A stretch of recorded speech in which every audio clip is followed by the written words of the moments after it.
In this video, we will be configuring ISL Always On, our remote access agent, to display incoming remote desktop connection notifications before a session is established, as well as give the client side the ability to allow or reject the connection. Okay, so first, let's head over to the machine that's being connected to. Click on ISL Always On and select Settings. From there, let's open the desktop sharing menu. Here are the settings we need.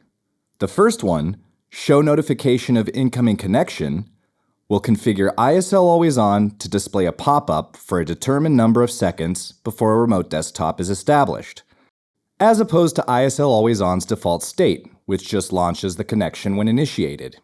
The number of seconds for the notification timeout is set to 10. Now this can of course be adjusted. Let's go ahead and change it to 30 seconds. Now the very next option comes in handy if we also want the client side to be able to reject the incoming session. So let's click on Allow Local User to Reject Connection. This then opens the next setting, which is what ISL Always On should do if neither option on the notification is selected before the timeout happens.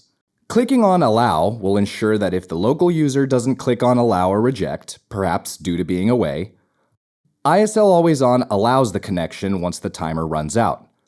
Let's go with Reject.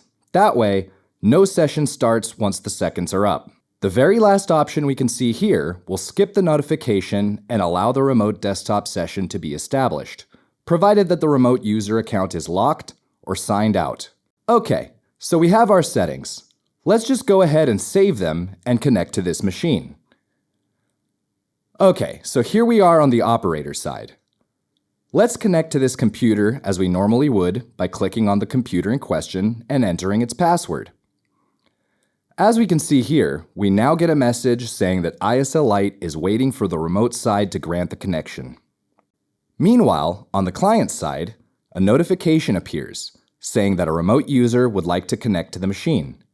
We can either click Allow or Reject. Once the timer on the notification runs out, the remote desktop session is automatically rejected due to how we configured ISL Always On earlier. But for the sake of this tutorial, let's say the client side clicks Allow.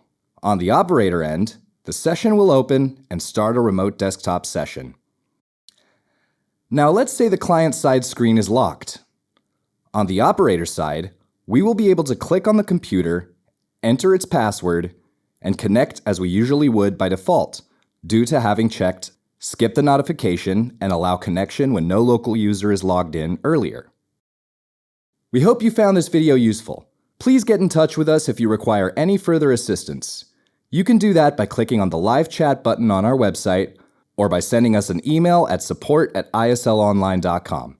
See you in the next one.